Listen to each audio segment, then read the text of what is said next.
mishaps. Yeah, just call it that. Oh boy, I tell you. Um, and people feel that, oh, well, yeah, but God gave them talents and yeah, didn't give me any. Have you looked? Have you looked?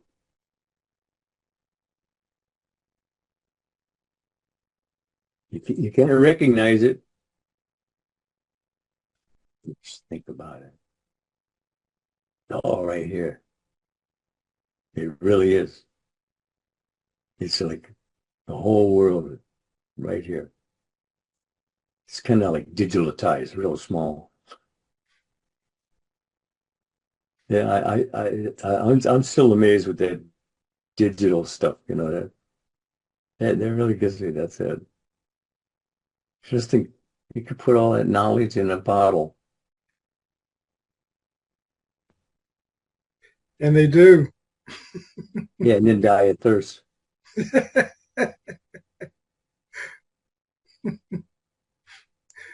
You were speaking about the wars earlier, and I want to go back to it briefly. Understand, he's not talking about the wars on the without.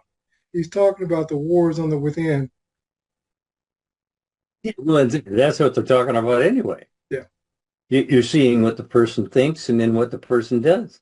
And if you put it to what he was doing to what he was thinking before, then you got the whole pattern all right there. You're always thinking ahead of your evidence. Consciousness of being is God. Consciousness of being something that's his play of humanity. And we're all playing parts. And the question is, did you choose the part you're playing? Or did you let society and your surroundings choose it for you? And then all you do is complain about it. And then when you start complaining, all things produce after their own kind. So you're really just digging yourself deeper than you really want to. Hang on, see, I see that too. Oh man, that's really deep. It wasn't deep. I was just that shallow. I mean, how else could you explain it? It's hard. It's hard to be truthful with yourself. You know, and even the best of the best of the best of the best are liars to themselves, right? Yeah. Yeah. And when you're lying to yourself, well, you face the consequences of those lies. That's not being punished. It's just shut your mouth for a time. Actually, that's the secret right there. Be still and know that I am God. With you always. Will never leave you. Omnipresence. God's Duality. never going to leave you. That's immortality. You see, it's all right there in front of you. All you have to do is read it carefully so that you don't miss those little one-liners or powerful punches if you're really listening. But that's it. We don't listen anymore. We really anymore. Probably never did, but I mean,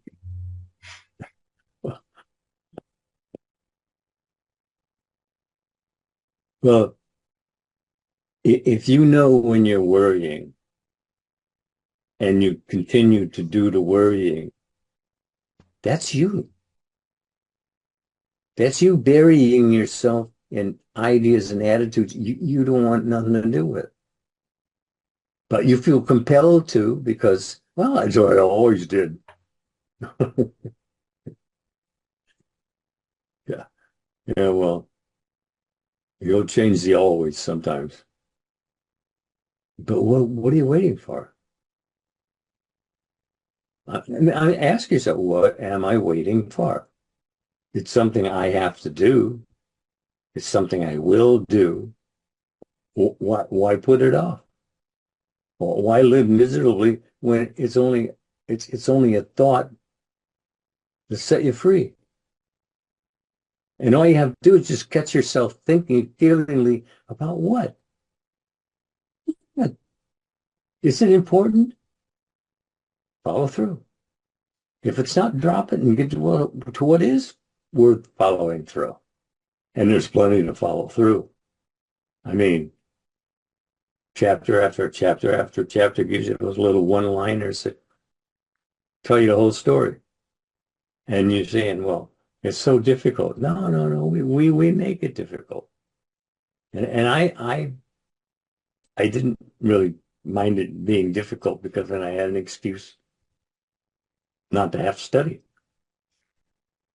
Oh, I didn't really need one anyway because I wouldn't study anyway. So, but having an excuse, just kind of adds a little something to it, seemingly.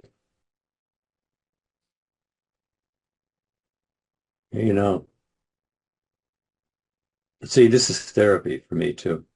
Yeah. I mean, see, I didn't feel like this morning. When I sat down here, I did not feel like this at all. See, I was allowing myself to think upon the things that are not lovely and of good report. And when you do that, you automatically throw yourself into maybe a little state of depression. But then if you just keep feeding it, it grows. And you have a blowout. And you see them all the time. Now, you don't have to watch television very long. I mean, a case every few minutes or seconds. Someone lets up. You are vulnerable to the next thought you're thinking. You're vulnerable to that. Because if it takes lead and isn't where you want to go, well, you'll be there anyway.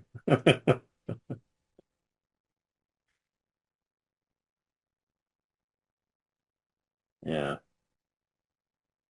I can just see him. I can just see him. They're shaking their head.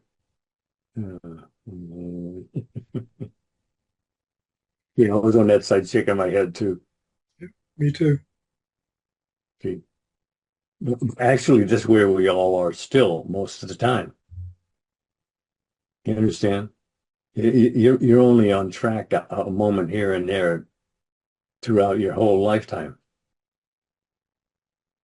But just a moment is enough for survival. All out. If it costs you anything, you don't have, and it really doesn't take up much of your time. How you take an average program on television takes up enough time that you can change your mind and change your world a dozen times. Because it's always now. And this is when you're told to change your mind, change your world. Now. It's always here today, this day. That's the day you're supposed to do it. And if you didn't do it right, well, it's still this day. Turn around and change it.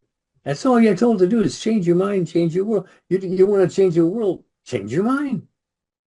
That's all you have to do. And you change your mind every day anyway. I mean, I start out today, I'm going to do this, this, and this, but at the end of the day, that didn't turn out that way at all. See, I got distracted here and distracted there, and the next thing you know, I didn't turn out the way I wanted it to. But I'll fix it tomorrow. But tomorrow, you still got that same problem. It kind of follows you around, until you let it go. And when I say drop something, that means just turn away from it. Just start thinking a new thought. Thank you. Go on. How many times when you're watching television and they have a commercial, and when the commercial's over, you forgot what you were watching? Huh? Come on. Really? And so what I did was I started taking a book with me, and and I was reading the book during the commercials, and then I found out if that got my interest, well, then I just turned the TV off, which was a good thing to do anyway. So, see, there's always ways to look to the bright side. That's the positive side, the bright side. That, just in case you missed it. I did, but sooner or later, man, you're gonna realize you're gonna do this until you do it right. But why make it lifetimes? Why take lifetimes to do what you can do in a few moments? Just a few moments. Actually, no, even that's too long. You see, your world is tick, tick, tick, tick, tick, tick, tick, tick, tick. But you choose the path. See, that's what you were given. Choose. You were given choice. You understand? You were given choice. Choose. Are you choosing life? Or are you just standing back going, oh, oh, these things that I have worried over have come upon me. Oh, woe is me this and woe is me that. Why? It's the same energy as thinking on things lovely and a good report, isn't it? It is. It is. Hey, what's the big decision?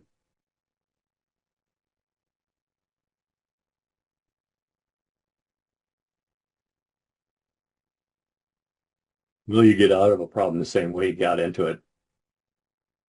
You thought your way into it, you can think your way out of it. That's what God tells you to do, isn't it? That's exactly what it tells you to do. I mean, how simple do you need it? You got here because of what you were thinking. If you don't want to be here next time, then you better change your thinking. It's that simple. It really is that simple.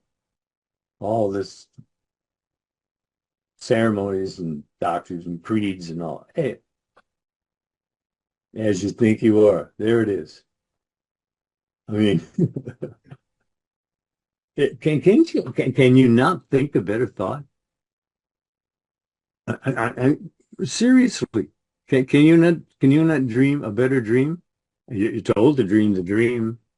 It didn't say dream the nightmare, but he made that too. So, but you can feel in on that if you want to. But you're going to do one or the other. You are doing one or the other. If you didn't choose it, we'll start choosing. Simple instructions, aren't they? They are. They are. You say that, often when you were giving consultation and you were talking to people, they would want to tell you all of their bad stories. And the temptation is to listen and to allow them to rehash that negative story. But that only gets you more of what it is you want, correct? Jesus said it. All that come before me are thieves and robbers. They steal my attention. That's it. What are you letting steal your attention? Well, what has your attention has your life, right? Absolutely. Yeah. See? I mean, he made it so super simple. I didn't say easy. Now, I didn't say easy. It's not easy and the only reason it's not easy is because you're so conditioned to the ongoing drama. Yeah. And that's the only reason it's difficult. That's the only reason for the self-denial is that you're going by what the play, the drama is. But you're given to go outside the box. And that's the whole story is that you climb out of the box. These rigid ideas that hold you in place. That's why they have that age of reason. I don't know what age it is. Mine came around 40, so I don't know what the other, but most of them usually get it quicker than that. Or do they? No, that's arrogance. No, that's not the same thing. It's about 40, to be honest with you. I think there's a awakening that takes place when you make that transition from your 30s to your 40s. Now, some sooner, but for the most part, 40s and beyond. But I talk to people in their 90s Yeah. and they're still being raised by their parents. I had a half a dozen of Neville's tapes and I listened to them at least one every night for years before it actually touched base. I began thinking differently. The importance of having a CD, because what has your focus has your life. Think about it. We're not asking you to join anything, but you have to have the CDs. You have to have the DVDs. You have to listen to them. It's you training this. Listen, listen, listen. But as Mr. Lindell stated, you have to listen to them repeatedly. And again, for those who are interested, click the link below and it will take you to the 4 CD set, and you'll be able to transform not only your mind, but your world.